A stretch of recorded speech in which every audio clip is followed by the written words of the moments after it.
I was on my way to Julia's house for a study sesh when out of nowhere, I found myself flying onto the ground. I was so stunned, I didn't even see the ball that had hit me, or the fact there was a cute guy rushing over to check if I was okay. He helped me up and apologized. Then he pulled a Band-Aid out of his bag. Oh my, who is he? I'd scraped my hand pretty badly, but I almost didn't mind because now I was face to face with a gorgeous guy. In fact, I was so busy staring at him and blushing that I didn't even notice Julia marching towards us. What are you two doing? Turns out the cute guy was Callum, Julia's boyfriend. Ugh, Julia. Of course. Every nice thing is always hers. I'm Jenny, by the way, and that lucky girl is Julia. She's the daughter of the richest guy in town, Mr. Walsh. We're supposed to be friends, but we honestly have nothing in common. I mean, my family is pretty poor. It's not our fault, though. My dad sadly passed away, and so it's just me and my mom trying to make ends meet. Julia, on the other hand, has a silver spoon shoved down her throat. But fate still brought us together. I know it's kind of wrong, but that night I couldn't stop thinking about Callum. He now, in fact, gave me motivation for the next study session with bossy Julia, as maybe he would be there again. I even put on makeup and skipping on the way to her house the next day. But, well, it was all for nothing, because Callum was nowhere to be seen. Instead, I had to sit and listen to Julia go on and on about her trip to Paris. I pretended that I was okay, but actually, I always dreamed of visiting the city of light and gazing up at the Eiffel Tower ever since watching Emily in Paris. Dream on, Jenny. Anyway, Julia was incessant. She loved making me look like a fool, and even said, "Aw, poor Jenny. Maybe one day you'll get to go to Paris. But until then, you can just look at all my photos." Honestly, why was she so cruel to me? Last year around my birthday, she'd even shown me a fashion magazine and asked me which dress I liked best. I thought she was buying gifts for me, but instead, she showed up at my party in the exact dress I pointed out. I couldn't believe it. She just winked at me and laughed, and I seriously wanted to scream at her. Anyway, after looking at about 1 billion Paris pics, Mr. Walsh appeared. He looked happy to see us sitting so close and studying together. If only he knew the truth. But I had to pretend I had a lot of fun with Julia and helping her study, at least for his sake. Mr. Walsh was a good friend of our family, and ever since my dad passed away, he'd been looking out for me, and was even paying my school fees. I couldn't let him down. But you know what? I actually started to get excited to go over to Julia's now, as the thought of bumping into Callum again gave me butterflies. I even got myself a new hairstyle, but he was never there, and I always left feeling disappointed. Then one time, after school, it started to rain dogs and cats, and I had to run for it. Then suddenly I felt an umbrella over my head. Guess what? It was Callum coming to the rescue. It was like something out of a romantic movie. He even offered me a lift home. My heart was racing so hard I was afraid he'd hear it. I just sat there in silence, dripping rain all over his clean car. I even caught him looking over at me a few times, and my heart felt like it was going to leap out of my chest. He pulled up at my house, so I was about to get out when he touched my arm and said, "Can I get your number?" I was confused. I mean, wasn't he Julia's boyfriend? He then explained that he was just hired to be her fake boyfriend so that all the flirty boys would get out of her way. Wow, I couldn't believe it. He asked me to keep it a secret, as Julia would end us both if this story got out. Okay, it all made sense now. That's why he never came over to her house. I felt so happy. Over the next few days, Callum and I chatted a lot on the phone, and then eventually he asked me out on a date. We went to the fun fair, and right away he held my hand. It made me feel so special, and I never wanted him to let go. We were having so much fun. Then a familiar voice pierced the air. "Well, well, well. Isn't that my dear friend, Jenny?" I felt dread rush through my whole body. We turned around, and there was Julia and her girl gang all standing there with their arms crossed. Callum dropped my hand and rushed to Julia's side. "It was all her, babe. You gotta see the messages she sent. She's been flirting with me for weeks. It's pathetic." Whoa, was he for real? A second ago he was about to lean in for a kiss, and now he was bad-mouthing me? How could he be so two-faced? I tried to explain to Julia, but she wouldn't listen. She just called me a traitor in front of everyone, and told all her friends to lock up their boyfriends in case I try it on with one of theirs next. I was devastated. Everyone was staring at me and judging me. Ugh, if only I could vanish into thin air right now. And as I was thinking about where I could escape to, a guy appeared, grabbed my wrist, and pulled me away. It was Stefan, the guy who lived across the road from me. I didn't understand why he helped me, but I was so grateful that he did. He walked me home and tried to cheer me up by saying how his mom used to love our bakery so much, and that the carrot cake my mom made was his mom's fave. This made me smile, thinking back on all those happy times in our family bakery. When my dad had died, we'd had to sell it to pay off some debt, and life had become quite difficult. Luckily, Mr. Walsh was helping out, but after what just happened with Julia, I wasn't sure I'd be able to face him. The next day at school, everyone was staring at me. I couldn't even find a place to sit at lunch. What had I done? I'd ruined everything. And then it got worse. My phone beeped. It was Mr. Walsh. He said he was so disappointed in me and that I no longer needed to come and tutor his daughter. I wanted to cry, and at the same time, I felt so much relief. But then I read on, and he said, "I'm sorry, but I can't keep my promise anymore. I'll continue to subsidize your school fees, but you'll have to figure something out for college. Good luck." My heart plummeted. Not only had I been shunned by everyone at school and backstabbed by Callum, but now the door to college was being slammed in my face too. What would I do? My life was over. I felt so sick. I just walked out of the canteen and went home. I didn't dare go to school over the next few days. I was miserable.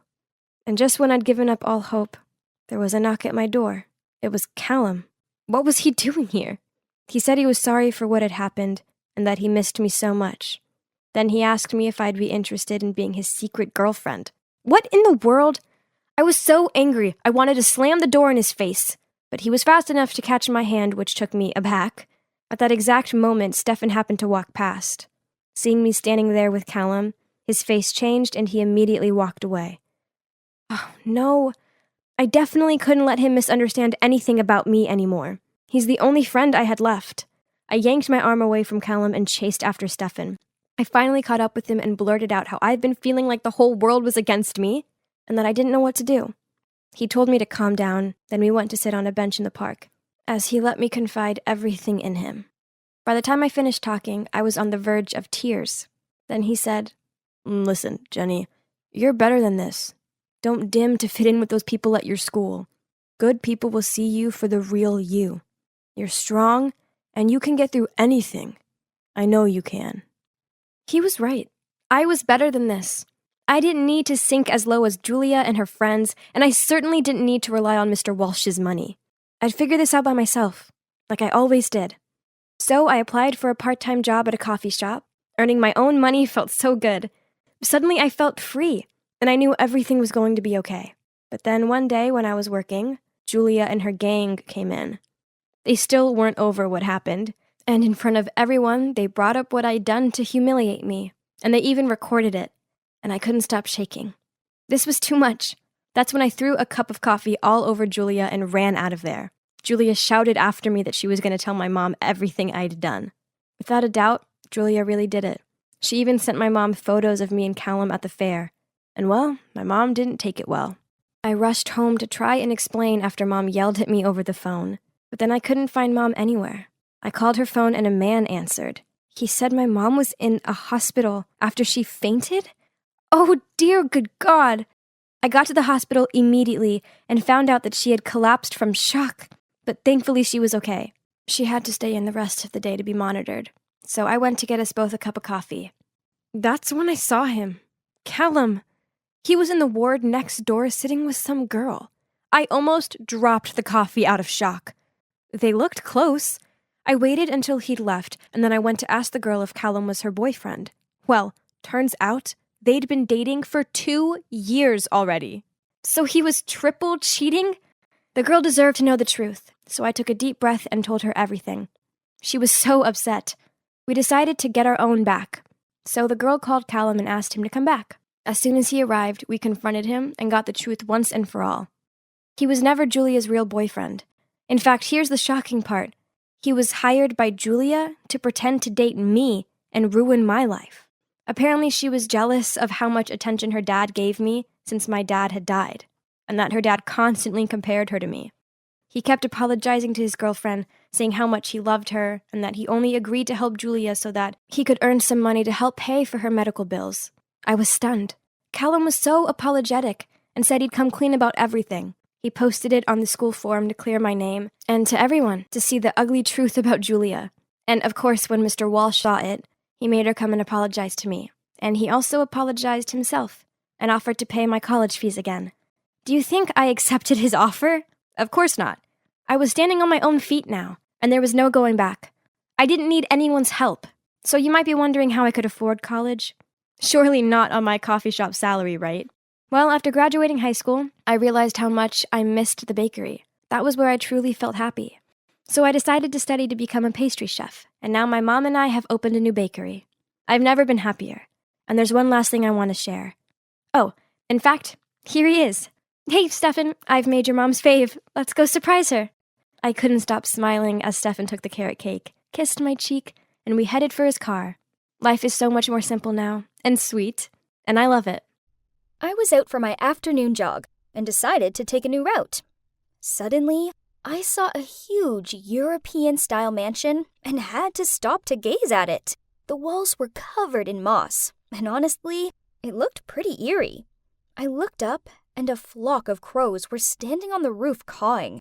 It sent shivers up my spine, and immediately made me think of movies like The Conjuring or something. Wouldn't be surprised if that house was haunted. Suddenly, I got startled by the voice of an old lady. "The mansion looks magnificent, doesn't it?" I turned to look at her, and she continued, "But you'd better stay away from it." "Why?" I asked her. Then she looked at me more closely and said, "Oh, you aren't a local here, are you?"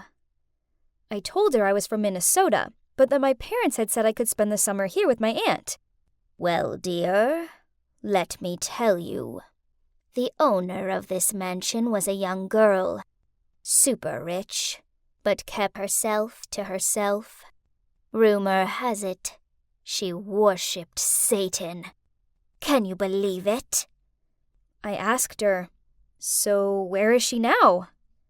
"Oh, she mysteriously disappeared years ago, and the house has been abandoned ever since," the lady replied. Okay, this was seriously freaky. My hair was literally standing on end. But for some reason, I was more intrigued than ever. Oh, sorry, I should have introduced myself. I'm Ellie, a typical high school student, but also an avid detective story blogger. I spend a lot of my time on detective story forums and have always been attracted to weird and mysterious things ever since I was a little kid. Anyway, back to my story. So, one night, my aunt asked me to pop over to the grocery store to get some milk. On my way back, I passed the mansion and instantly got shivers. I looked up and saw a light flickering in a window on the second floor, like a candle or something. But no way. The old lady said the place was abandoned, right? The light kept flickering, and I couldn't stop watching. Suddenly, a shadow of a girl appeared. She was playing the violin, and the gloomy music was wafting through the cracks in the walls. Then, out of nowhere, a crow flew by screaming, "Gah!" I almost leapt out of my skin and ran straight home. How could anyone live in that freaky mansion? Wait a minute, what if I'd just seen the ghost of the owner who disappeared? Oh man, I had to figure this mystery out. I could even turn it into a detective story with a bit of horror thrown in for fun. As I lay there, I came up with the title, Real Life Death Mansion. And then I realized I could even make a YouTube video about it with real photos of the house and maybe even some footage taken inside as I uncover the mystery. Oh, this would be so good! I could barely sleep from excitement, and the next day, I asked my cousin Susan to come along and explore the mansion with me. Hey Susan, want to come check out that creepy mansion with me? OMG, Ellie, are you crazy? You know that place is haunted, right? Like, full of ghosts and everything. Yeah, that's why I asked you to go with me. I shrugged. I would rather make a detour than walk past that house to get home. So what makes you think I would dare to go inside? I tried to convince her it would be fun, but she kept refusing. Oh well, if no one dared to go into that mansion, then I shall be the first. Gathering up my courage, I went there alone. I managed to climb over the rusty iron fence that had almost fallen to pieces in the backyard. Then I noticed a door that was slightly ajar. As I got closer, I realized a satanic symbol was engraved on the door. Creepy! I closed my eyes, held my breath, and gently pushed the door open. The smell that hit me made me feel dizzy. A musty, abandoned kind of smell. I walked into the lounge, and it felt like I just walked into some old castle in France or something. There were cobwebs everywhere, and some massive ones hanging from the chandeliers. I looked around and noticed a portrait of a girl on the wall. She was beautiful, but her eyes looked so sad. Oh my, was this the owner? The one I'd seen playing the violin? I couldn't bear to look at the portrait any longer. It felt like her eyes were piercing my soul. I headed for the stairs and crept up as quietly as possible. I won't lie, I was terrified. It was so dark up there, and with every step I took, the floorboards creaked. I kept looking behind me, as it sounded like someone was following me. By this point, I'd broken out into a cold sweat. When I made it to the second floor, there was a long corridor ahead, but it was really weird. There was only one door. I walked towards it and pushed it open. It was a luxury room, definitely fit for a princess. And yup, there was the violin. Everything was coated in a thick layer of dust, and out of the corner of my eye, I saw a picture. It was the same girl, but this time, her eyes were glowing red like fire, just like Sauron, the villain in The Lord of the Rings. I was so scared that I quickly turned the photo face down. This was when I heard the violin sound from somewhere. Okay, what was going on? The violin was right before my eyes, and I was supposed to be the only one in the house? I tried to calm down, took a deep breath, and walked in the direction of the sound next door. It was so weird, because the next door was an exact replica of the first room. Had I actually changed rooms? I walked towards the dressing table and noticed the photo in here was also turned face down. I picked it up, and it was the exact same photo, but this time, the face of the girl was bleached white. I dropped the photo in horror and ran off without looking back. I ran down the stairs 3 at a time, but when I reached the door, it was locked. I started banging on it, and by then I was hysterically crying. "Help! Help me!" I screamed. Suddenly, someone's hand touched my shoulder. My heart had definitely jumped out of my chest. Ah! I yelled at the top of my lungs, but when I turned around, there was this young guy standing there. A pretty cute one. Who are you?" I stuttered. He frowned at me and said, "Who are you? And why are you here?" I could barely speak as I was shaking so much. Then the guy said, "Come on, let's get out of here. You look horrified." Then he took out a key and opened the door. Are you a ghost or something?" I stuttered. He started laughing and said, "Pretty creepy place, right?" I asked him if he saw the photos too, and he said, "Yes, terrifying. Like something out of a horror movie," I added. "Exactly. Perfect setting for a horror movie." I stared in confusion, and he laughed and said, "Yup, we're making a movie. I mean, I'm gonna rent this place to make a horror movie." Then he introduced himself as Jack, a young director who was interested in detective and horror movies. He was just checking the place out to see if it was suitable. I couldn't believe it. Wow, this is literally a dream come true. I've been writing detective stories since I could hold a pen, and I've always hoped I'd become a screenwriter on horror and detective movies one day. I'm so honored to meet you. I'm Ellie, by the way. Then Jack replied, "The pleasure's all mine. It's a pretty exciting industry to be in. I'd love to read some of your stuff sometime." I couldn't stop grinning. Then suddenly, another person showed up. Jack introduced him as Michael, a member of his film crew. But compared to how friendly Jack was, Mike was serious and intimidating. Jack could tell that I was nervous, so he laughed and said, "Michael's been under a lot of stress, so he looks a bit grumpy, right?" I just smiled shyly and asked Jack if I could have his number. As I walked home, I couldn't believe how happy I felt. Who knew such a scary adventure would turn into an epic opportunity? I texted Jack right away, saying I would love to learn more about his film, and I had to admit, I might have had a slight crush on him. He was so cute. I kept checking my phone, but he hadn't replied. That was so disappointing. But then, a few days later, he asked me out for coffee. I was so excited, and seriously, we had the best time. He even offered to drive me home. When I got into the car, he told me to close my eyes. Eek! Maybe he was going to kiss me. I was so nervous, but suddenly, something hit my face, and I didn't know anything else. When I woke up, I found myself in some kind of warehouse, with my hands and feet tied, and my mouth taped shut. Oh my God, had I been kidnapped? Where was Jack?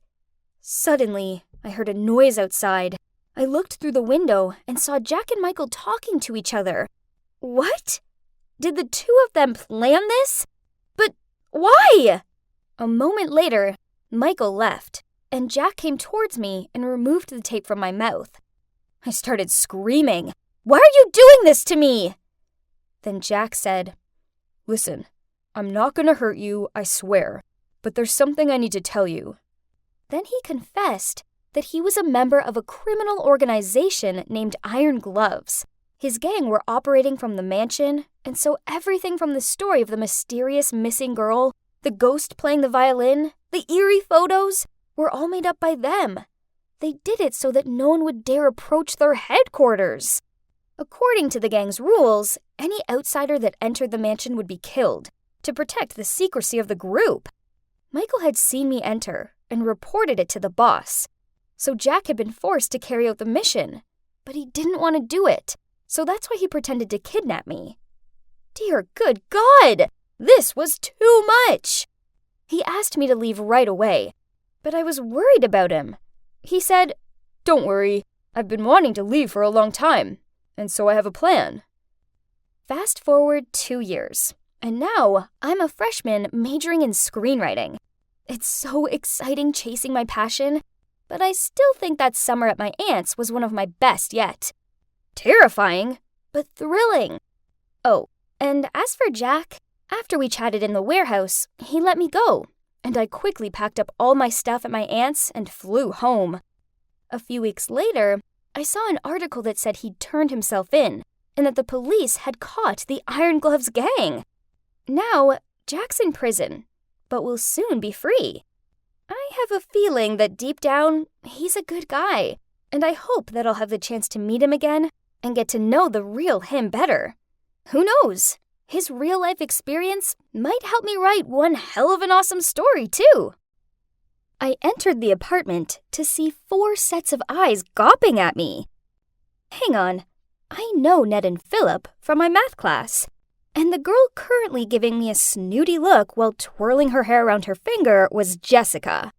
Well, I didn't actually know her, but her wealthy and snobbish reputation preceded her. Then lastly was that emo kid. What was his name again? Deciding to break the uncomfortable silence, I said, "Oh, hey, so guess you guys are also in detention?" No one replied, though they surely heard me. Whoa, okay. This atmosphere was tense, and I thought I'd always been the awkward one. Honestly, I don't even know why I'm being made to do this weird detention. All I did was accidentally and poorly throw the dodgeball in the gym teacher's face. Then, when I was about to apologize, my tongue slipped. But, aren't you supposed to be the toughest since you're the gym teacher? I mumbled. Naturally, she was livid, so I ended up in the principal's office, and he handed me a piece of paper with an apartment address on it and said, "Go here for your detention. You'll stay here until you've learned your lesson." Huh? What type of unspecific instructions were those? Before I could ask him any more, he shooed me out of his office. Now, here I am in this random apartment with these untalkative kids. As I looked at them, I couldn't help but wonder what they'd done to end up here, especially when Ned was an excellent student. Did he make the wrong move in the chess club or something? We continued the whole staring at each other in silence routine. But then the door burst open and stormed in Gwen, our school's resident carefree tomboy. She sneered out, "Good evening, babies." Great! Now I was stuck sharing a living space with a girl renowned for playing pranks such as toilet papering the principal's car and filling the biology lab with live frogs. But seriously, how were we at her truancy level? Let's see who we have here. Gwen rubbed her hands as she walked around and stared at us. Princess Jessica? Oof, how come? She raised an eyebrow and grinned sarcastically. Just sit down and shut up. Gwen gave him a dirty look. This isn't basketball. You're not the captain here, jock. Then she squared up to him. Ned turned pale. Jessica rolled her eyes, and the emo boy, well, he was busy sketching something and clearly chose to ignore our existence. We'd only been here for less than an hour, and the last thing we needed was a fist fight, so I stepped in between them.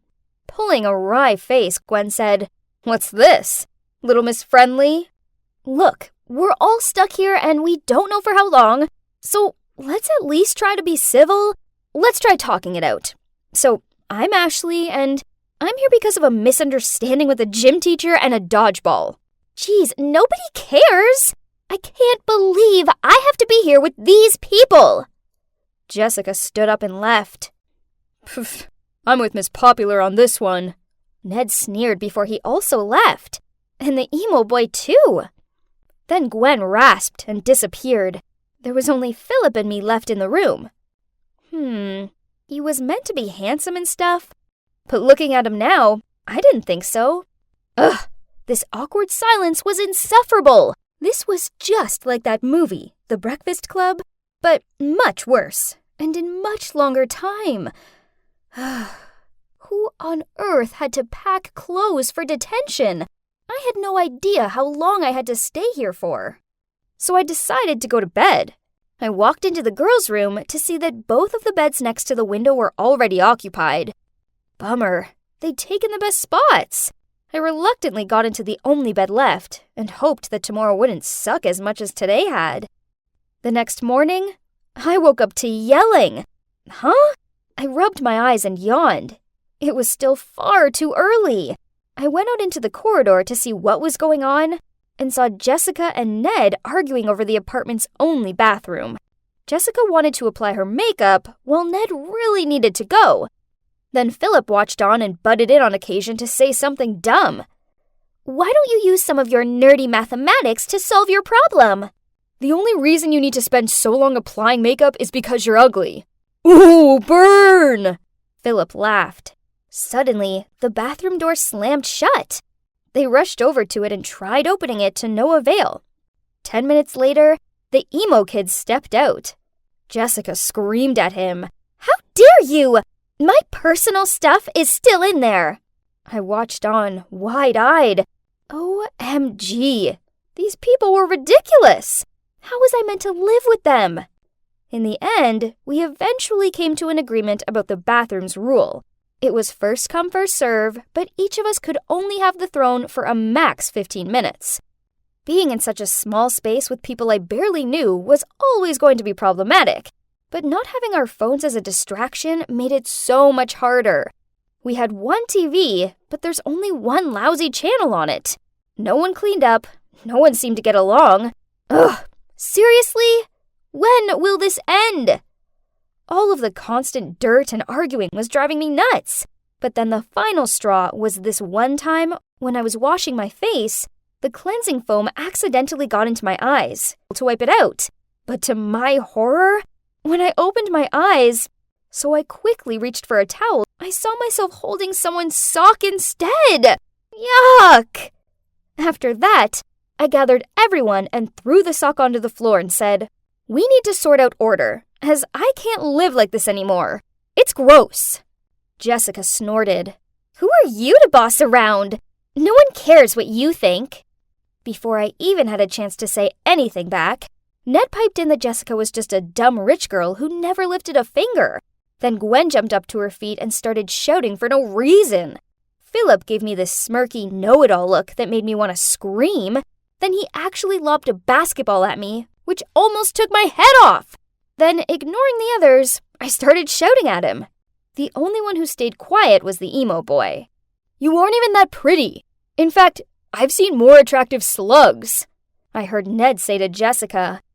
That was a bit much, wasn't it? I mean, it was obvious Ned only teases Jessica because he has a huge crush on her.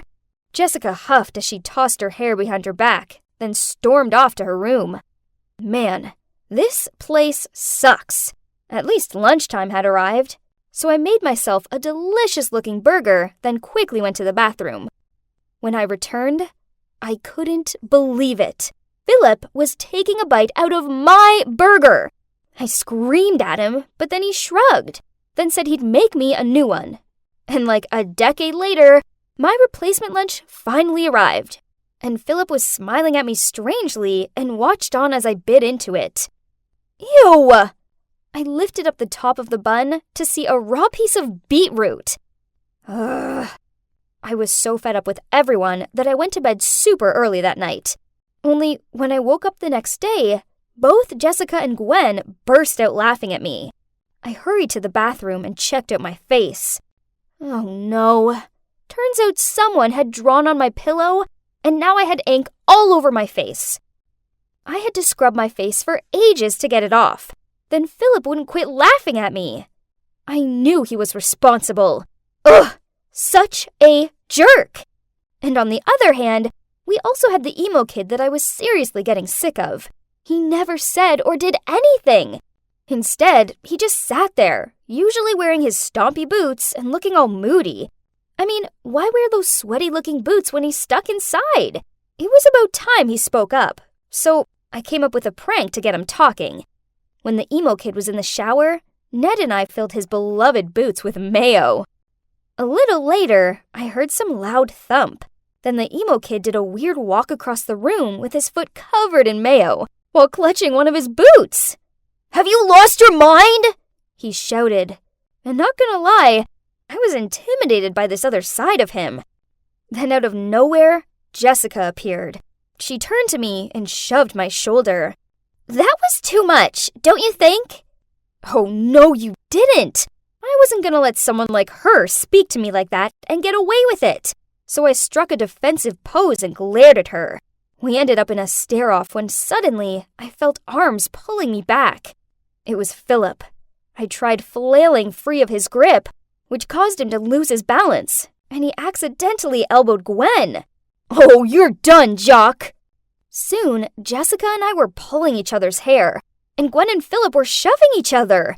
It was mayhem. "Stop! All of you!" It was the emo kid. He glared at us with rage. "You're acting like immature brats!" Well, that was unexpected, but I guess it worked, as a few seconds later, we started cleaning up the mess we'd made. We knew something needed to change, so at dinner, we all sat around the table and tried to sort things out. The others were all staring down at their food and not talking, so I decided to go first. So, I'm here because I don't always react well to certain situations. I don't know, I guess I find it hard to make friends. I trailed off. Then Ned spoke up.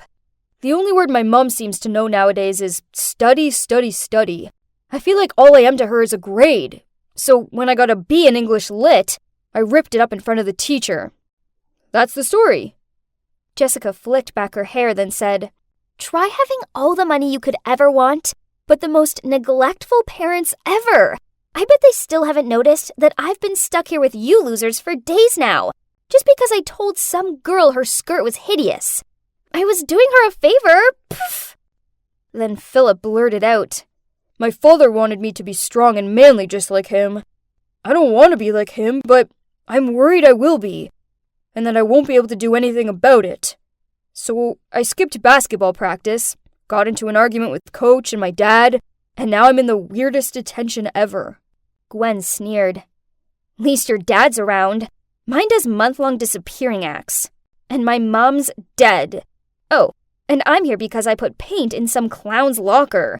Serves them right for bad-mouthing me. Her words were followed by an intense silence. Awkward. But I felt like I understood everyone a little better now. Oh, but hang on. The emo kid hadn't said anything. Hey, you. I looked at him. So, what's your story? He shrugged, and I didn't think he was going to talk, but then in a quiet voice he said, I'm Stan. I never knew my dad. My mom isn't around, so I live with my grandparents. I'm here because I ignored the principal, but only because I had earphones in. Oh, I muttered out. Look, I'm sorry about your boots. I'll help you clean them if you like. Stan nodded. Jessica was right. I had been a bit harsh on him. Then Ned gave this awkward smile and said, Jessica, I know I've been a jerk to you, but it's only because I like you. Jessica didn't do so much as flinch. She still kept studying her nails. Probably because having boys smitten over her was already a part of her daily routine. Well, I might like someone too. Phil stretched his arms behind his chair. I guess I like winding her up. He looked directly at me. I felt myself blushing, and I had this weird fluttering feeling in my stomach. But why? My heart started racing. Now what was I meant to do? Hey! Been trying to find you at school today. I have big news, and it's bad. Real bad! Don't leave me hanging. Mom says we're defo moving to California by the end of the month. What? No way! That's a 2-day drive from here. Yeah, I know. But Mom's marrying David. The same David that's scared of spiders, cockroaches, and everything? Yeah, that guy. He's been trying to get her attention for ages, sending her flowers, playing the guitar on her porch. Then last week, he even climbed up the oak tree so he could hand her flowers through the bedroom window. Okay, that's kind of creepy. Ew. Tell me about it. But you know, the worst part is, I have to transfer to another school. No. Lisa couldn't move away. Who would I sit with at lunch? Who would I watch corny movies with? Ugh, we've been besties for years. We couldn't just be separated like this. No one would ever understand me like she did. We were like two halves of a whole. Her dad had passed away, so she only had her mom, while I only had my dad. And yep, that's my amazing dad. It's been just me and him for the past 10 years.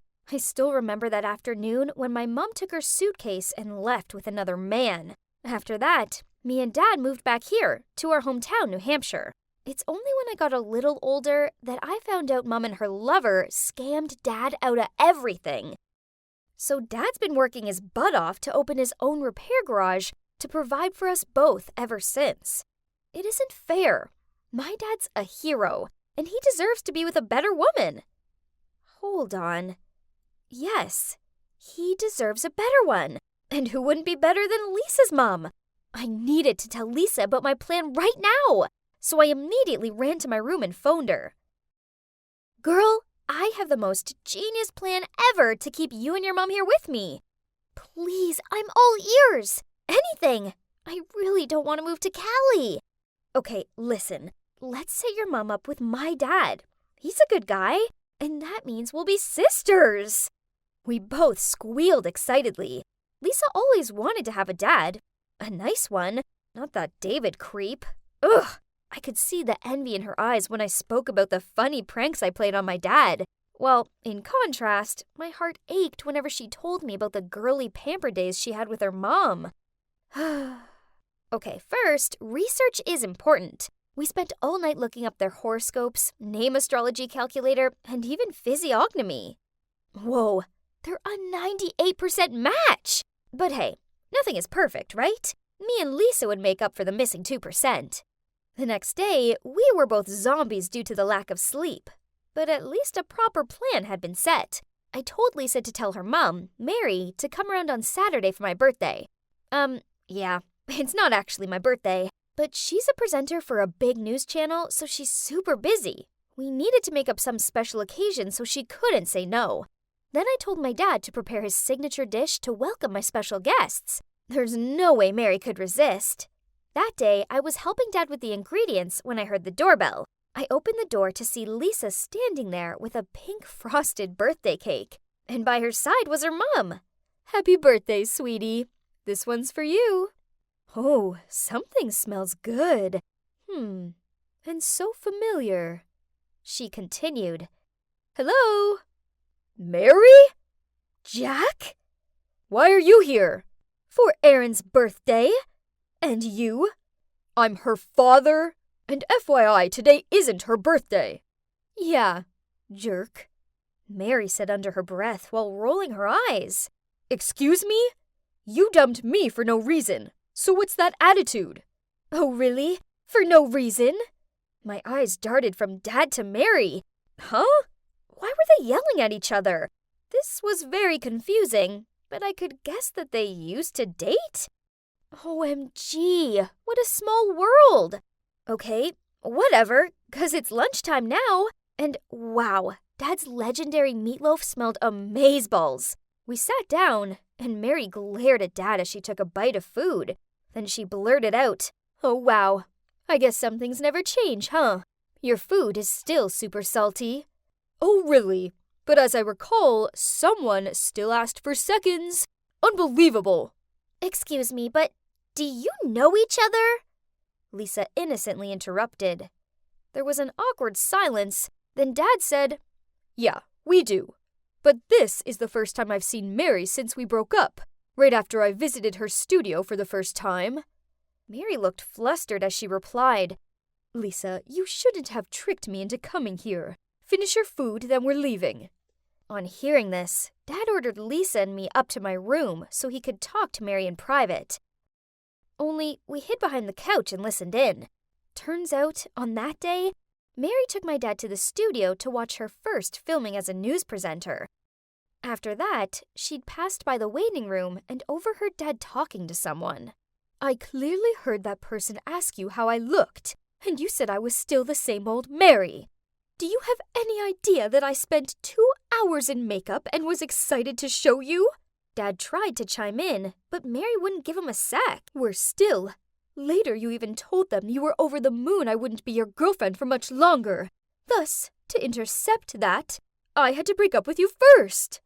Oh my. So my dad was a playboy or something?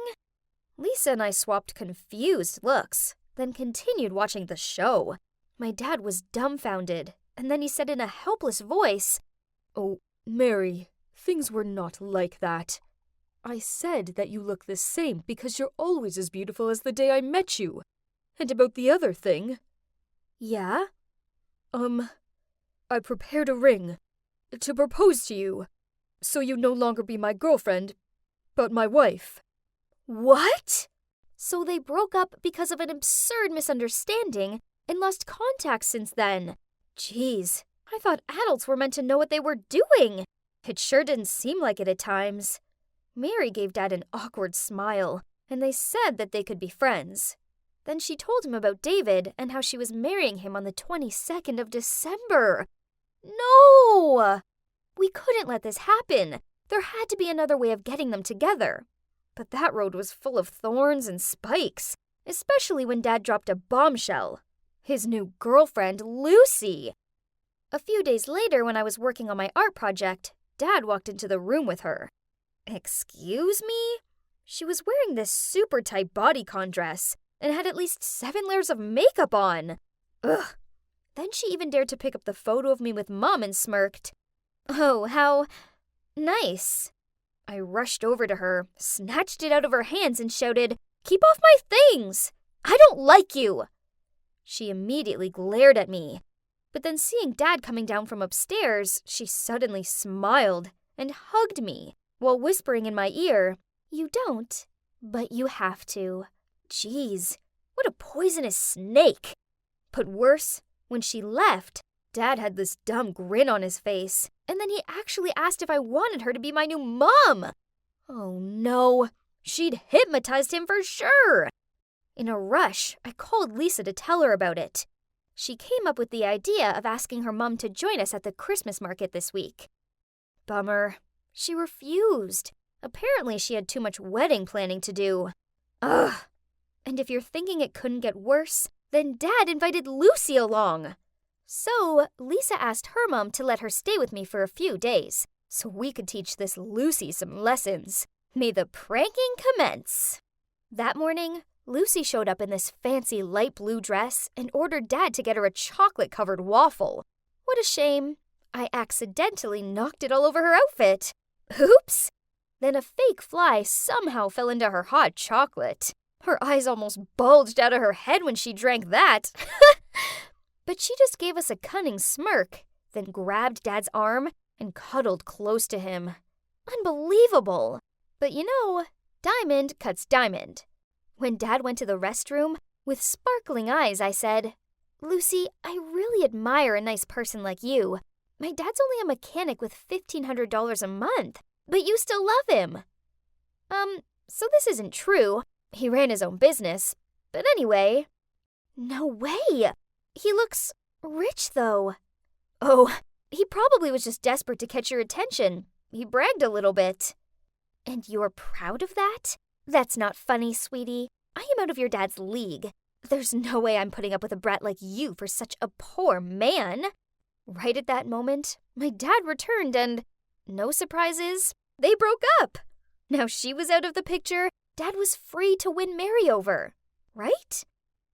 We three went home, and I noticed that Dad was acting weird. He kept on pacing by the door. Then, when Mary arrived to pick Lisa up, he leapt to open it and blurted out to her, "Have you thought any more about us?" She didn't say anything, but I noticed them exchanging these sorry looks. Their love for each other was so obviously real, as they knew each other since they had nothing. Yet they weren't doing anything about it. It was already December 20th, meaning there were only 2 days left till the wedding day. I couldn't let our plan fail like this. I immediately grabbed my phone to call Lisa, but the ringing was next to me. She'd left her phone at my house. Dang! Then the next morning, I walked by her house to go to school as usual, but no one was home, and she wasn't at school either. Oh my, had they moved to David's already? I told Dad this right away when I got home. He thought for a second and asked me to get in the car ASAP to go to California. So our bumper 2-day road trip began. When we reached the wedding venue, it was empty. Oh no, we were too late. Dad looked devastated, so I put my arm around him and started to lead him out of there. But then the receptionist appeared and said, "Oh, didn't they let you know either? The wedding's been canceled." Dad's face lit up, and we both raced over to the car and started the long drive back. Oh, it felt like ages in the car, and now it was just 2 hours until Christmas Eve. The roads were full of beautiful Christmas decorations. I looked through the windows and saw people gathering with their families, while Dad and I were driving nonstop. How sad. We drove straight to Lisa and Mary's, but they were out, so we sat in the freezing cold on their doorstep and waited. Dad dozed off, his head resting on my shoulder. Bless. Then I saw them walking towards us. Oh man, you should have seen their shocked faces. I shook Dad awake, and he looked over at Mary. She dropped her bags and looked at us astonished. Then Lisa told us the whole story. Turns out, on the way to California, they met 2 amateur robbers who forced them to get out of the car. Mary immediately pounded them with her handbag, while David ran off and hid behind a tree with Lisa. When the robbers scampered off, Mary told David everything from the bottom of her heart. That although David was wealthy, that was not what she wanted. Instead, she just needed a man who could support and protect her. She'd been flattered by his gestures of love, touched by his persistence, and thought that love could be cultivated. But things weren't as simple as that.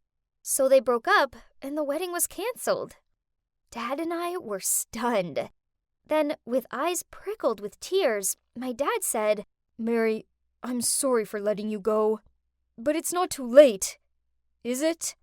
Right after, he pulled the old ring from that day out of his pocket and got down on one knee and said, "Mary, will you marry me?"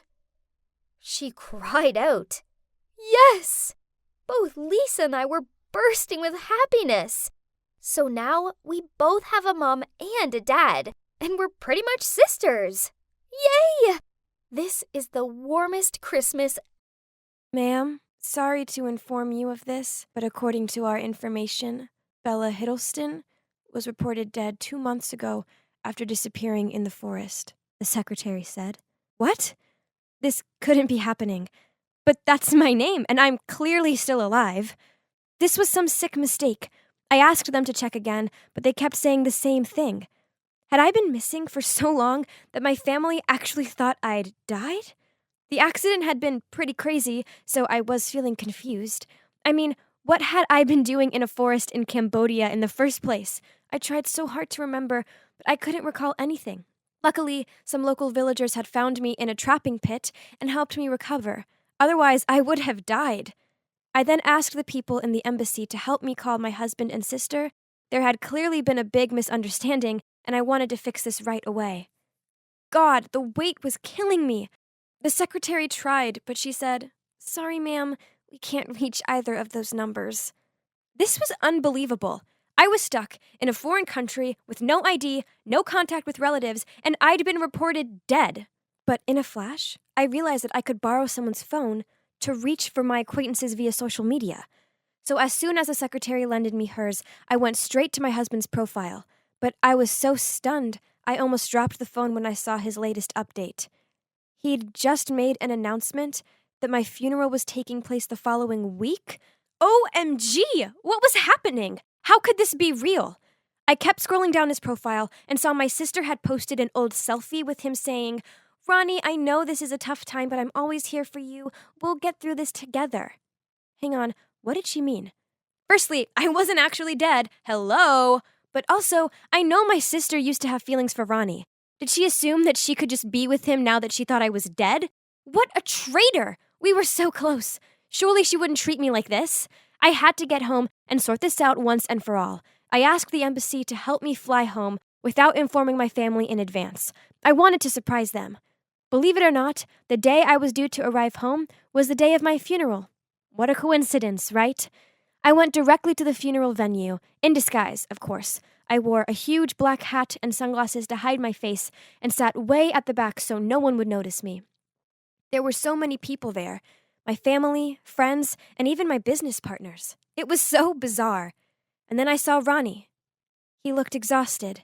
I just wanted to run up to him and scream, "I'm alive! You can be happy again!"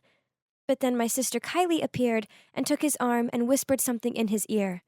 I froze. They looked close, too close for comfort. And then I noticed people around me whispering, "Oh, it can't be that bad. He'll get a pretty penny from the insurance company for Bella's death." And then another lady said, "Not just that, but a younger, prettier wife too, by the look of things." I wanted to puke. Ronnie and Kylie were hugging each other now. All of this made me feel like my whole existence was meaningless. Nobody here really cared about me. I couldn't watch my sister and husband for a second longer. I ran out into the street and kept walking until I couldn't walk anymore. Then I found a motel to stay at. The next morning, I snuck home after my husband went to work. I needed to pick up some of my stuff and get some money. It was so weird being home. Everything looked the same, but I noticed none of my stuff was lying around anymore. Then I spotted it. A big box in the corner. I ran over to open it, and inside was all my belongings. I was shaking as I picked up the wedding photo that used to be on our nightstand. I mean, I was barely fresh in the grave, and already Ronnie had boxed me up. It was almost like he couldn't wait to kick me out of his life. Ouch! I wanted to get out of there, so I quickly went to our bedroom to get some cash and clothes.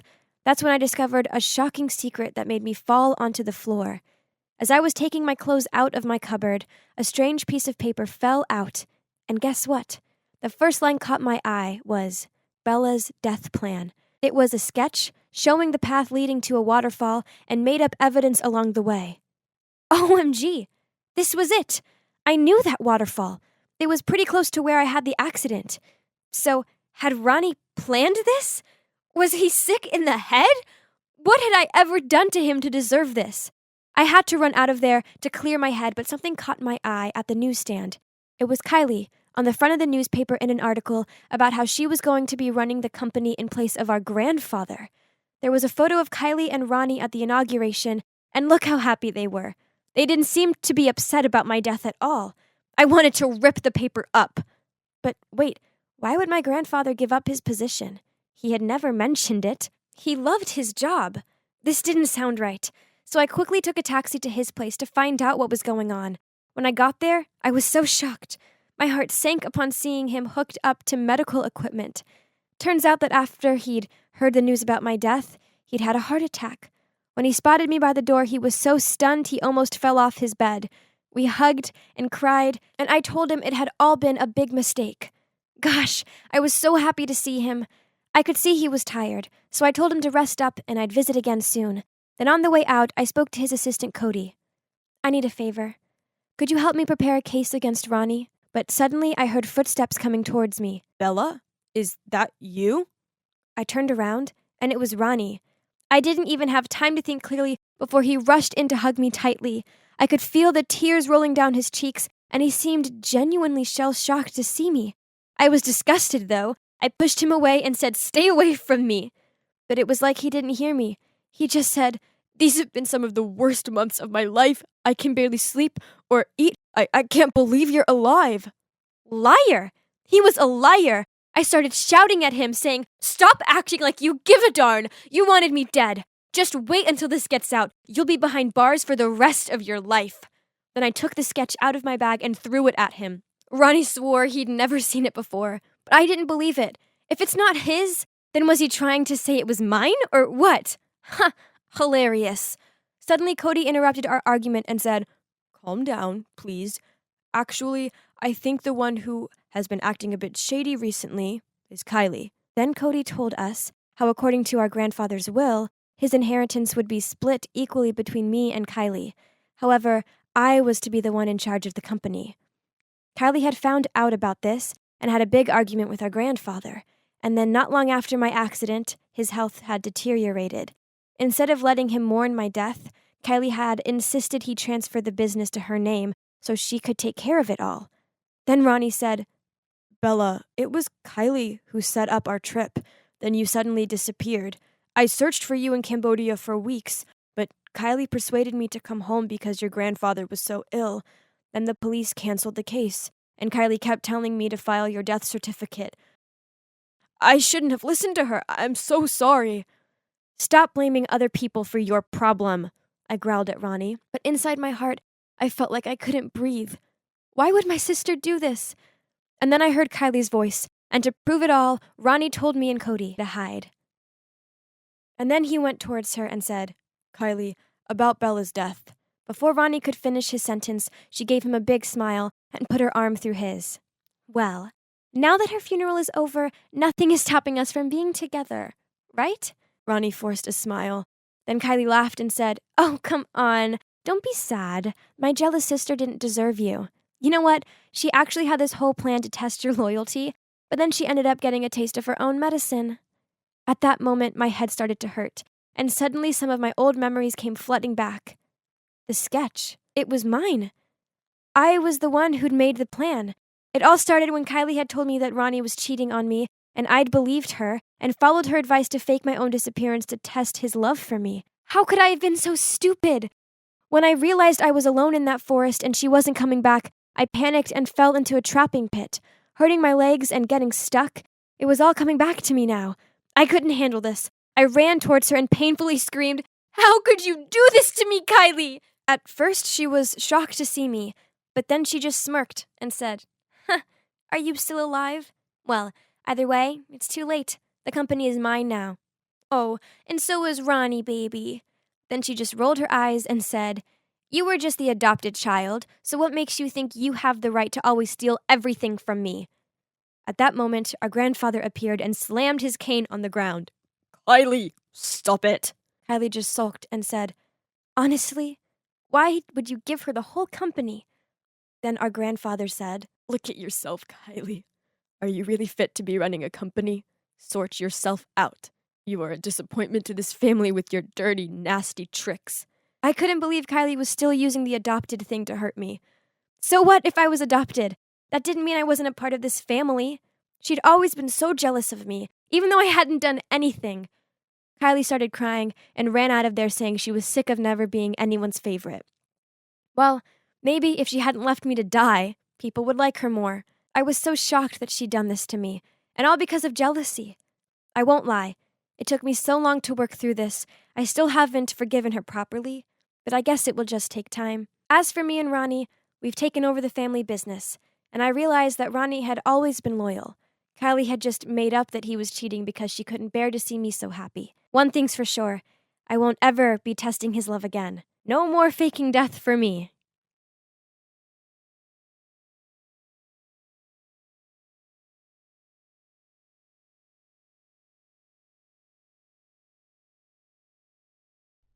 I was sitting on the couch watching a movie with my mom and dad, when suddenly the door slammed shut and we all turned our heads to see what happened. Yep, that's my big sister Taylor making an entrance. She slumped down on the couch and banged her feet on the coffee table. Then, as she scrolled through her phone, she looked up at us and huffed out, why are you all gawping at me like I'm an animal in a zoo? Am I not welcome here? Flustered, my mom immediately replied, No, sweetie, we're all delighted to have you home. Then she turned to me. Anne, darling, go and get your sister a drink. I jumped up to my feet and did as Mom asked. I know what you're thinking. Why is everyone letting Taylor get away with her Little Miss Rude routine? You see, after a huge argument with Mom, she left home at 18 and didn't come back for 7 whole years. Mom seemed so pleased to have her back, so I decided to ignore Taylor's attitude and just go along with it. That afternoon, Mom asked me to go to the grocery store with her so we could buy Taylor her favorite foods, as well as a welcome back gesture.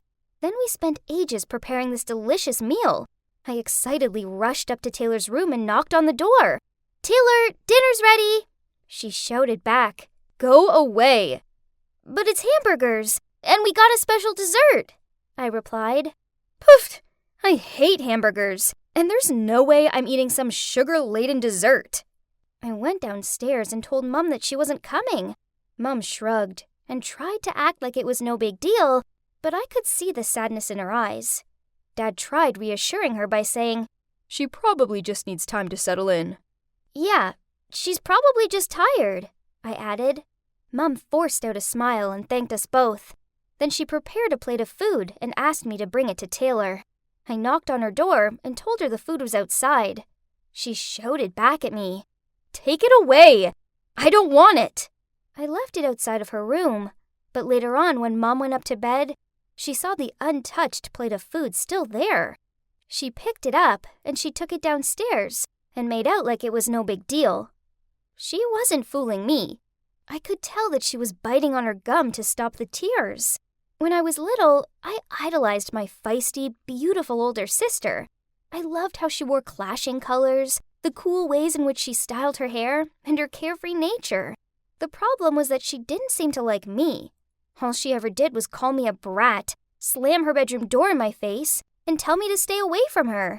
7 years on, and I thought things would be different. She wasn't a teenager anymore. She was an adult. But nope. It seemed clear that Taylor hated me even more than ever. I don't know why. Didn't she view me as a proper sister because we had different dads? You see, my dad isn't her dad, as her dad left when she was a little girl. Then Mom met my dad and had me. I don't know. I just couldn't figure out why she still disliked me so much. As the weeks went on, Taylor didn't seem to settle in at all. Instead, her behavior worsened. She played loud music until the early hours of the morning. She covered the house in her clothes, plates, cups, etc. She was the messiest person ever, and never cleaned up after herself. One time, I came downstairs to see her sitting at the dinner table, munching on the sandwiches I'd made for school. Then, when I politely told her this, she snorted and said, They're gross anyway, so I'm doing you a favor. Then she took Mom's car without asking her, and that meant she had to get the bus to work and ended up late. When Mom talked to her about it, Taylor just smirked, threw the keys at her, said, You're out of gas, then walked off. Mom tried to keep calm and distracted herself by tidying up. So I tried hugging her, but she shrugged me off and told me to go away. It felt like Taylor could get away with everything, while I was the one getting snapped at for nothing. Still, Taylor must have been through a lot, right? Maybe she just needed some time to reconnect with Mom again. Then peace would be restored to our household. Just when I thought things couldn't get any worse, they did. I was reading in the living room when I heard voices coming from outside. I went to check it out and saw Mom and Dad talking to our new neighbor. They sure looked friendly.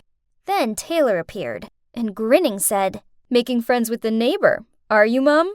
Mom flustered out, "Taylor, this is Bill, my old classmate and our new neighbor. Isn't it a small world?" "So, you're Mom's age?" "Whoa, you don't look like it." "Hang on, didn't you say you had a crush on some Bill?" "I see why. It's just a shame you rushed into remarrying, isn't it?" Mom and Bill gave awkward looks, while Dad was gritting his teeth. Uh-oh, he didn't look happy. "Lovely to see you, Bill," Mom muttered out before she pulled Dad and Taylor inside. Behind closed doors, she frowned at Taylor, but she just shrugged and left.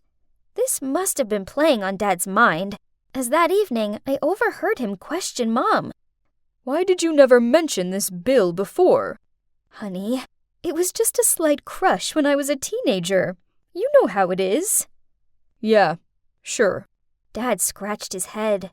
Now I was stuck in the middle of all this tension, and it was all down to Taylor stirring the pot again.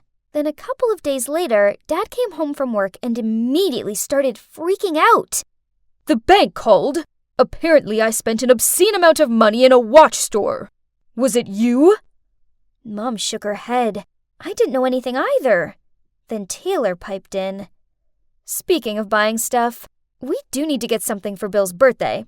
I mean, he did invite all of us, so it'd be rude not to." Uh-oh. I know Mom hadn't got round to telling Dad that Bill had invited the whole family to his party yet. Dad gave Mom a skeptical look and snarled, "Oh, I see. You used my money to buy your high school sweetheart an expensive watch? Listen to yourself! You're being ridiculous! I'm not going to stand around and listen to you accuse me like this." Then Mom stormed off. I really wanted to tell them how this morning I'd seen Taylor lingering in their room, looking suspicious. But how could I bring this up when the atmosphere was so intense?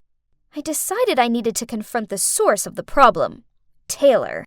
When it was just the two of us, I said to her, "I know it was you. I saw you snooping around Mom's stuff." She just shrugged and replied, "Little Anne, seems you're smarter than you look." "Yeah, I did it. So what?"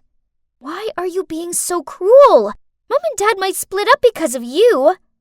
To my shock, she grinned and she said, "Well, that is my plan. Why should you get to play happy families when I'm stuck here without my dad?" What? How could she be so selfish? I couldn't hold back my frustration anymore. How can you do this to Mom? I won't let you get away with this. Is that so? And what exactly is a quiet mouse like you gonna do about it? Then she shoved past me and walked off. I know I needed to tell Mom, but this meant breaking her heart. I was going to do it. I just needed to find a gentle way of telling her that her beloved daughter got a buzz out of ruining her life.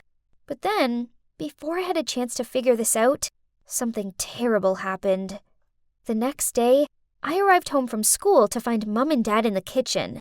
Dad had his arms folded and a stern look on his face, and Mom was in tears as she sadly peered down at some papers on the table in front of her. Divorce forms. What happened? Anne, you have to believe me. I didn't cheat on your father. Then Dad interrupted her. Stop lying. I can see it with my own eyes. Then he slammed a stack of photos onto the table. In the photos, Mom was kissing Bill in a cafe. Huh? This didn't make any sense. I don't understand. I didn't meet Bill yesterday. I met my friend Sandra. But Dad just got even more furious. Then he pulled his suitcase towards the door. Stop lying. I can see what happened clear as day. I can't trust you anymore." Then he left. Mom cried harder after that. I didn't know what to say or react. I wanted to believe Mom, but those photos told me differently. Suddenly, the door opened and Taylor strolled in, looked at Mom crying her heart out, and gave a delighted smirk, then went upstairs. That's right, Taylor! She must have something to do with this. So I kept an eye on her. As I passed her room, I heard her on the phone. And without a second thought, I went to find Mom and dragged her upstairs. Anyway, I owe you this time, dude. Yeah, those photos did the job. Yeah, thanks. Your Photoshop skills are brilliant. They look so real. My mom froze.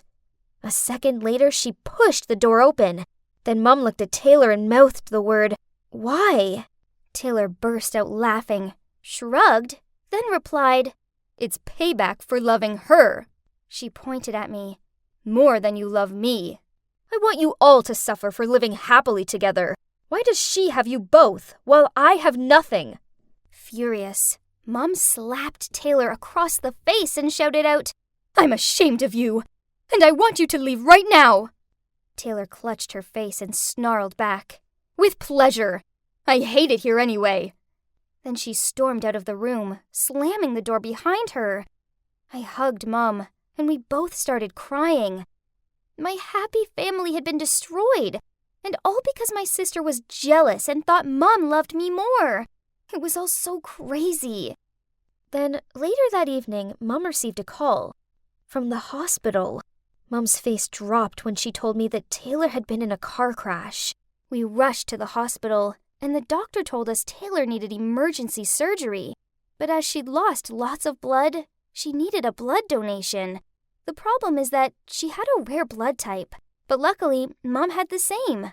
So without any hesitation, Mom told the doctor to take as much blood as Taylor needed just to save her. After the blood donation, Mom didn't recover as fast as expected. Instead, she turned weak and needed medical care. So now, Taylor was in the surgery room, and Mom was in the intensive care unit. This was terrifying. What if I lost them both? I called Dad and spilled out everything that had happened to him, and he immediately rushed to the hospital. The wait was agonizing, but when the doctor came and told me they were both going to be okay, and I could go and see Taylor, I cried with happiness. Seeing her lying there bruised and afraid, I saw a vulnerable side to her that I hadn't seen before. So I took her hand and told her what Mom did for her. She looked embarrassed and turned away from me and muttered out how sorry she was for everything. After that, I visited them both every day.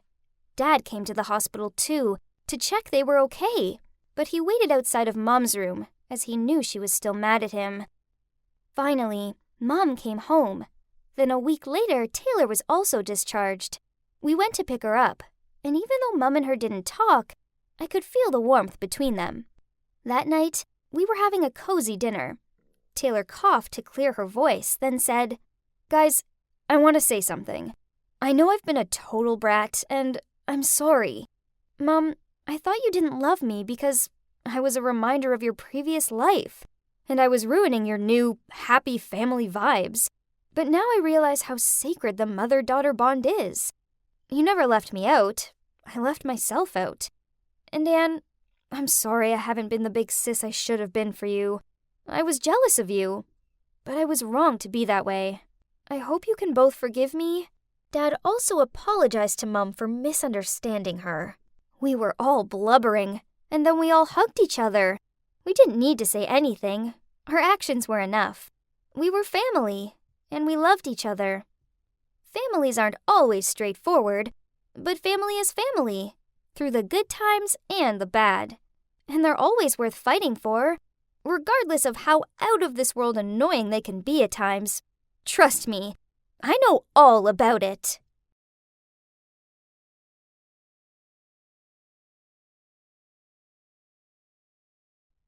I'd just finished my shift and was walking out of the coffee shop to head home when I suddenly heard a voice say, "Hi, are you Catherine Mill?"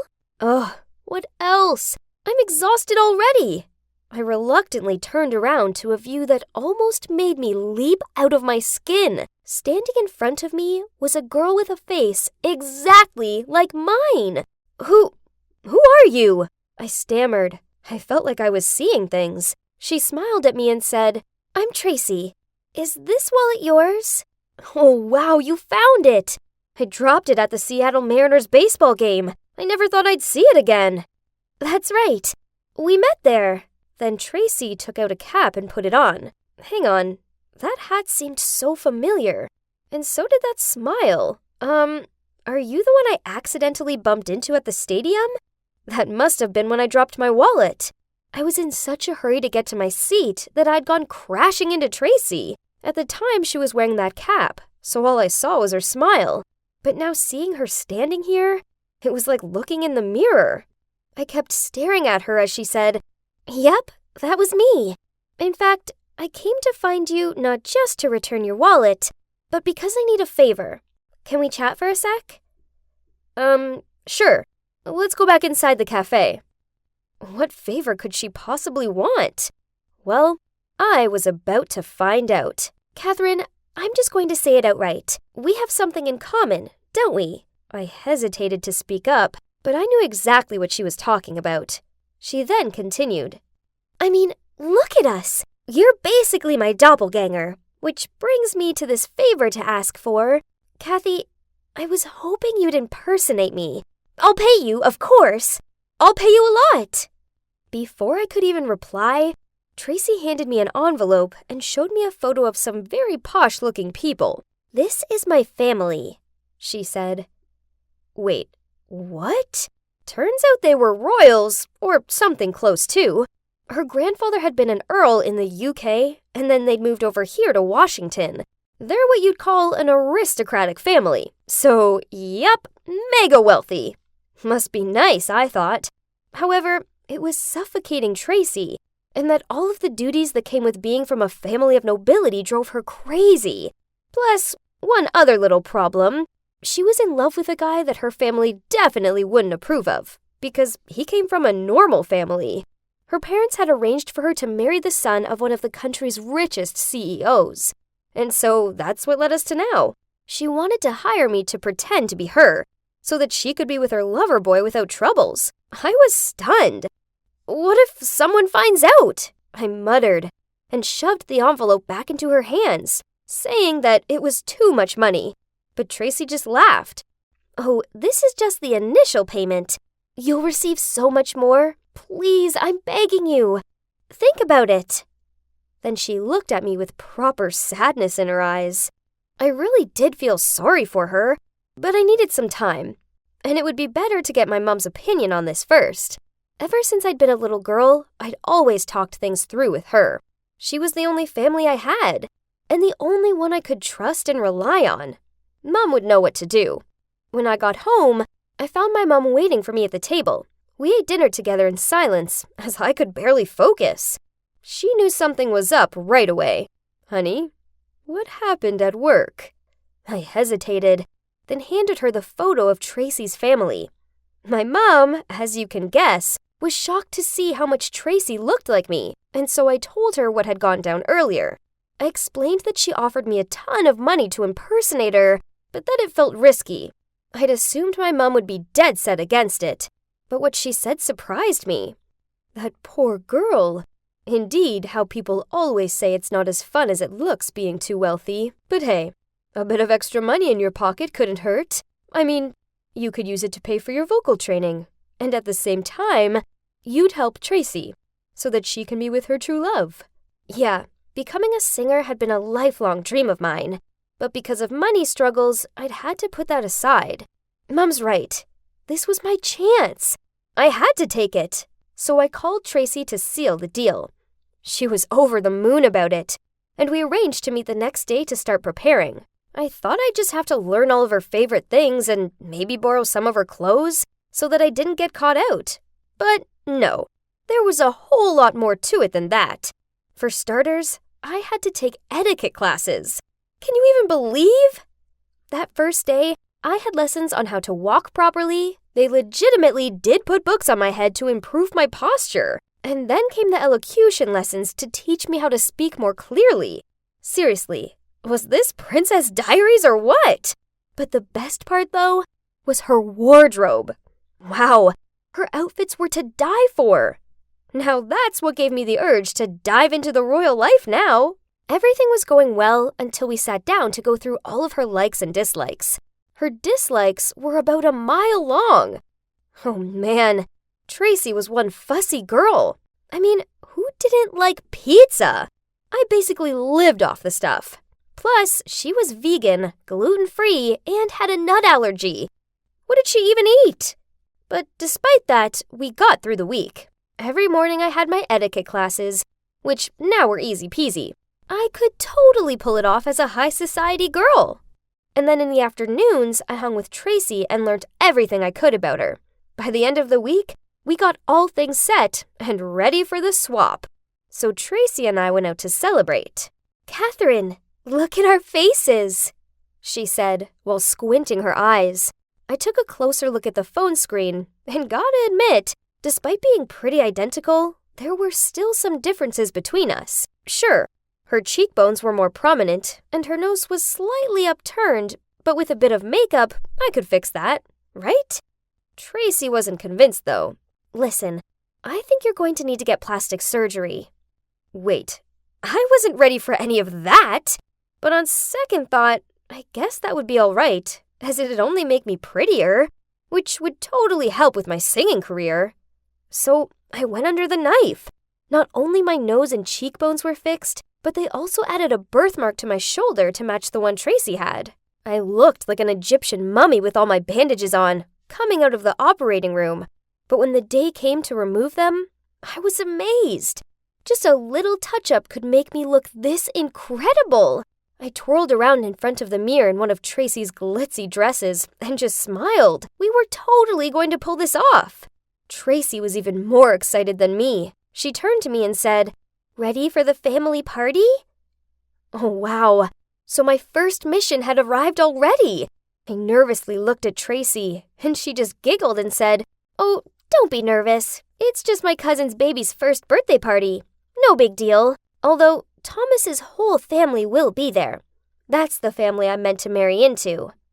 Okay, now I was even more worried. Tracy told me to simply do what I learned in the classes. As for Thomas, she instructed me to just ignore him, as that's what she usually did. He was used to the cold shoulder. Well, the moment I arrived at the party, I was already so overwhelmed. I couldn't believe my eyes. Her cousin's house was basically a palace with butlers and a grand staircase as you entered, just like in the movies. I almost had to pinch myself that I was even there. As I walked in, one of the butlers asked me to follow him through to the banquet hall. A banquet hall?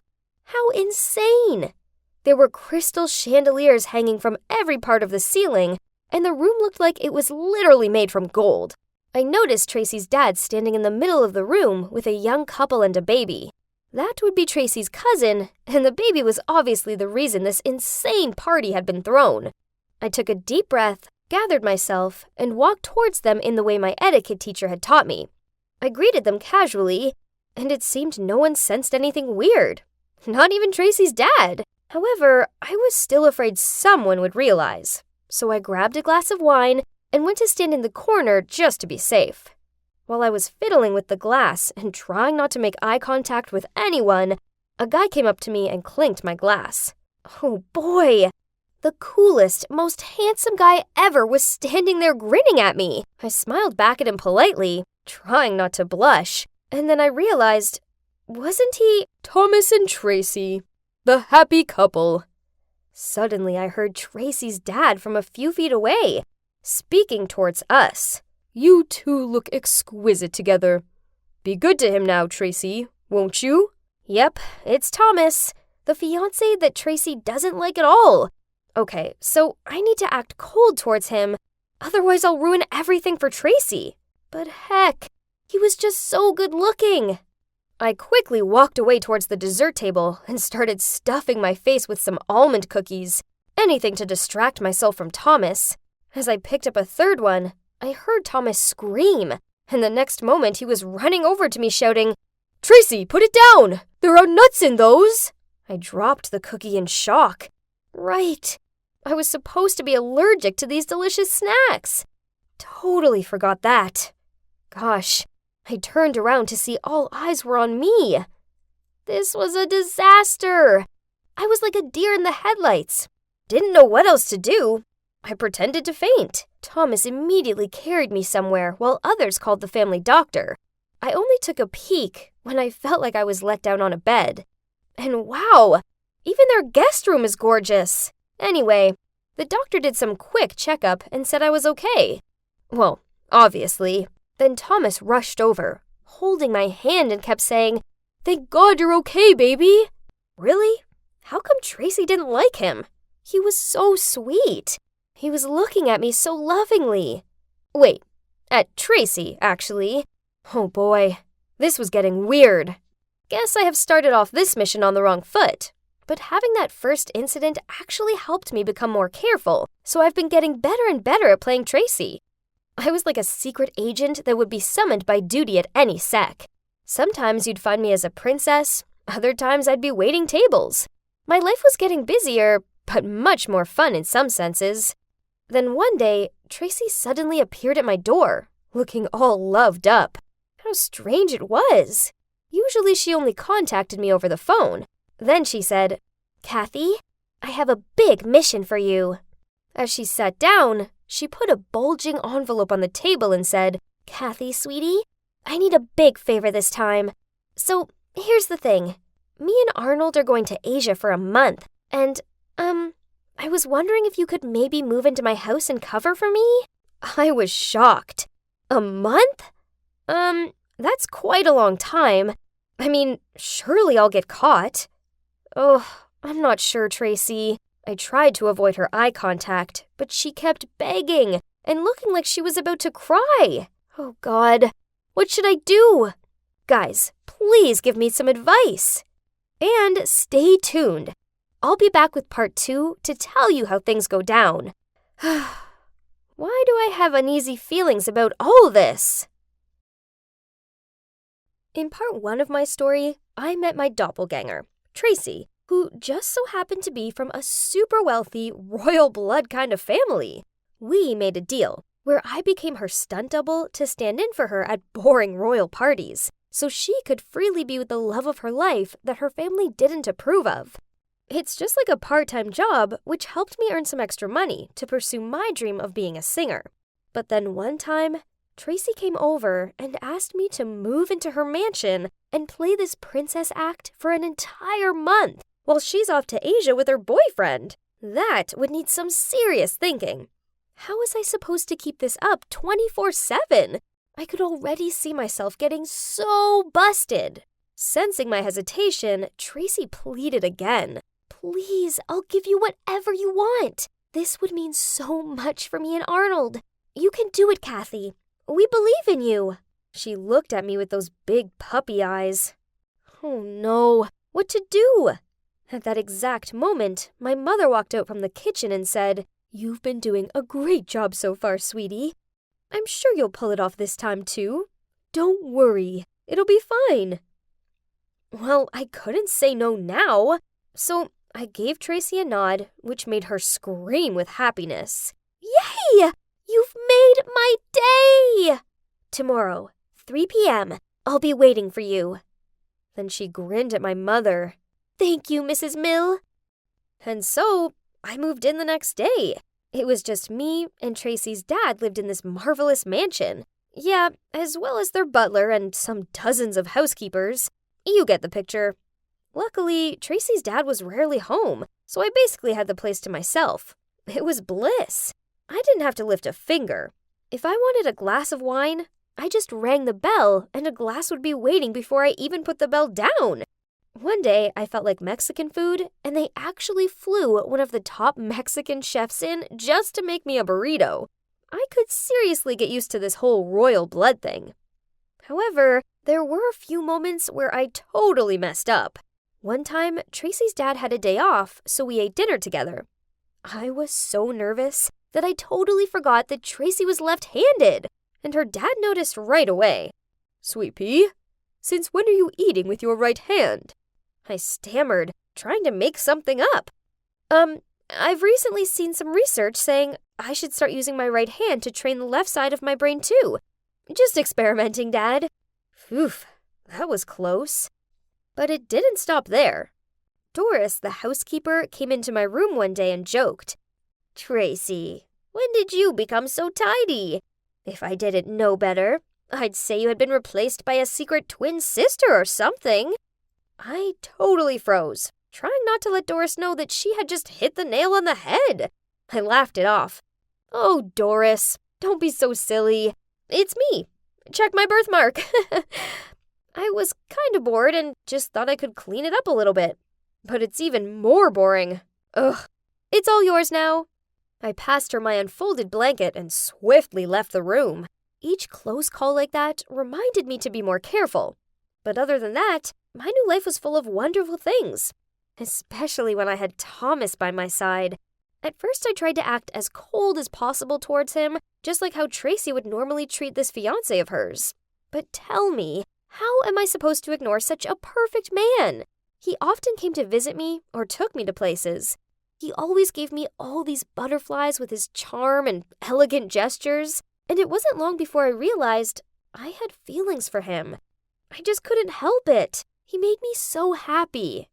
One night, instead of having some fancy 8-course dinner date, I suggested we try something more casual. So we went bowling and grabbed some burgers. We had so much fun, and at one point, he took my hand and said, "Thank you for opening your heart to me and giving me a chance to be your man," as he put a soda can ring on my finger. Come on, who wouldn't melt to that? And when he dropped me home, he leaned over to kiss me. Oh my God! My heart was thumping in my chest as I got out of the car. Then he said, "Good night, my darling Tracy." Suddenly, reality came crashing down. I had been delusional. It was Tracy that Thomas loved, not me, not poor old Kathy. But it's too late now. I'd been so carried away with my own feelings that I didn't realize how my behaviors towards Thomas had been taken as a green light. Both families were super stoked that Tracy finally showed some positive signals towards this relationship, and they started planning the wedding right away. The date was set for 2 weeks later. Then the plan was for us to move to Singapore for Thomas's work. I was so shocked at how fast everything was moving. This was a disaster. I called Tracy and told her everything. She also freaked out and told me to stay calm and just wait for her. She'd get back before the wedding day to stop it. Well, the wedding day was fast approaching, and there was still no sign of Tracy. I was really panicking now. And the worst part was that I couldn't get a hold of her. Her phone was off. I didn't know what to do. I cried to my mom over the phone, so she tried to calm me down. "Honey, I think if you leave now, you'll mess everything up. If Tracy's family finds out, you'll both be in trouble. Hang on a bit more. I'm sure she'll be back and everything will be okay." "But that means I have to go through with the wedding and then move to Singapore with him. I can't do that, Mom." "Why not, sweetie? I know you love him, and so far no one has spotted a difference between the two of you. Just keep pretending for now, okay?" So that's what I did. I kept pretending. While everyone prepared for the wedding of the year, I paced back and forth waiting for Tracy to get back. One day I was out in the garden trying to ease my mind when someone approached me. He looked so familiar, and I wondered if it was Arnold, Tracy's boyfriend. But what was he doing here? He asked me to follow him so that no one would see us, and then he seemed angry and said, "Tracy, why didn't you tell me you were back? I was so worried when you disappeared like that."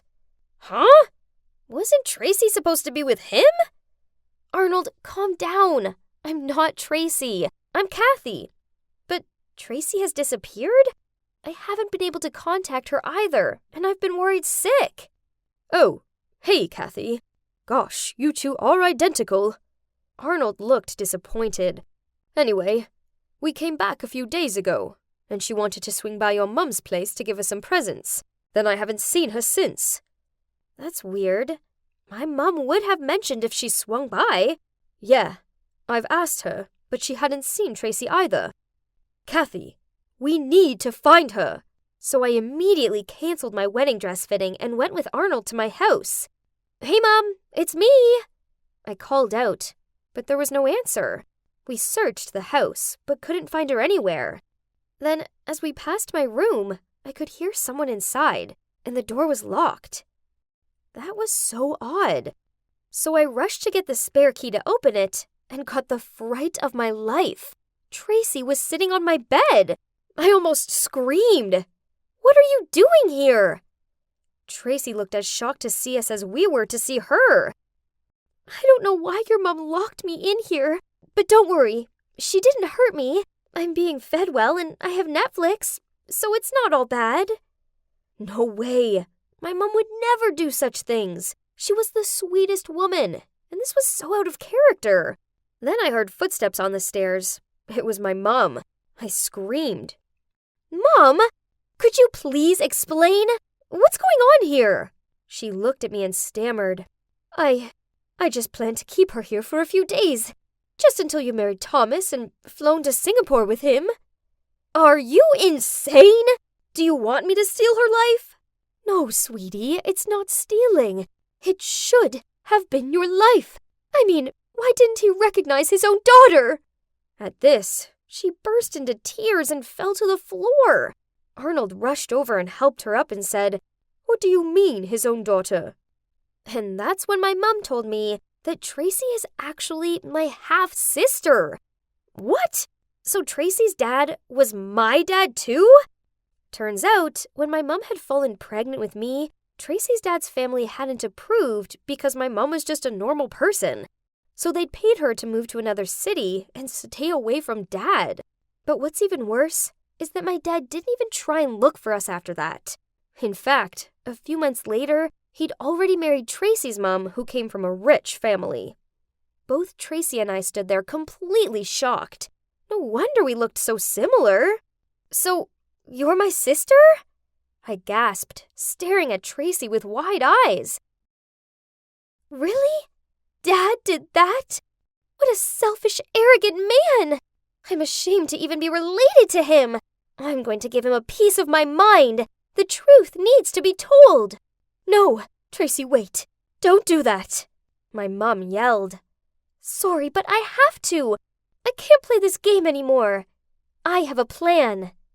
At that, Tracy walked off and Arnold ran after her. Here we go, I thought. And eventually, the wedding day of Thomas and Tracy rolled around. Me, my mom, and Arnold showed up in disguise.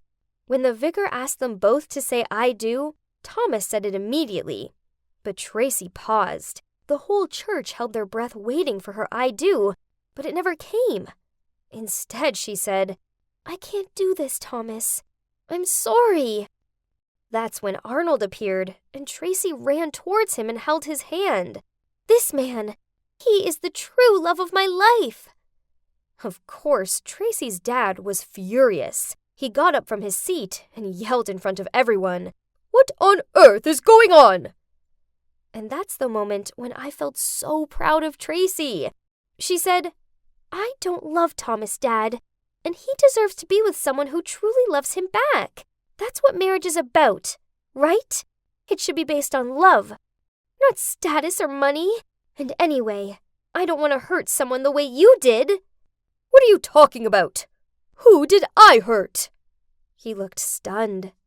My mom, Kathy's mom, and Kathy herself, too. Tracy pointed over at me and my mom. Everyone in the church gasped as they looked from Tracy to me and back again. We really were identical.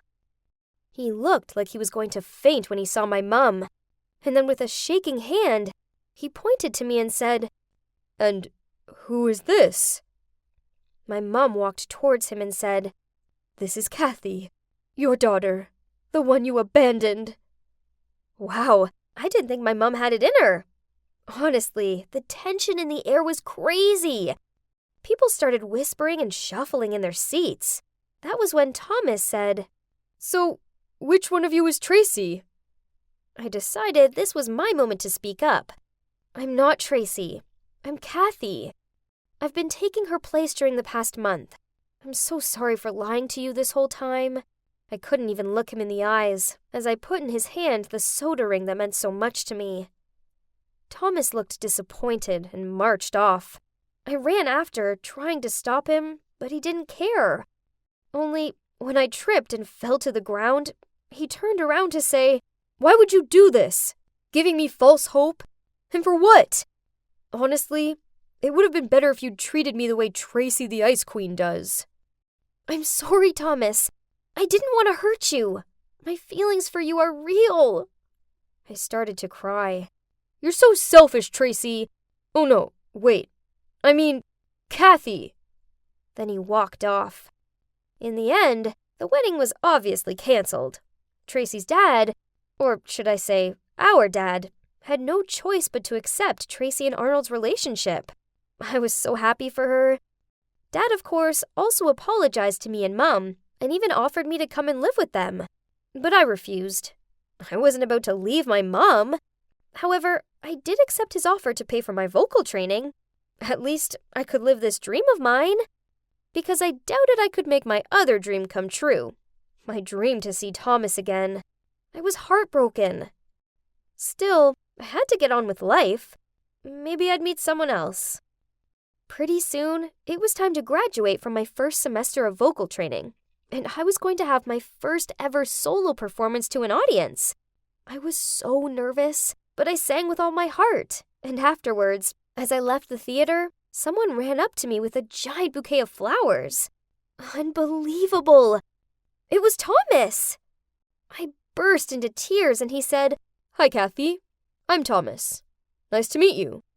That put the widest smile on my face. I then ran into his arms saying, "It feels so good to hear you call me by my real name. Yes, I'm Kathy. I know we just met, but will you be my boyfriend?" And you guessed it. The rest is now history. We're currently planning our wedding. For real this time. And I've honestly never been happier.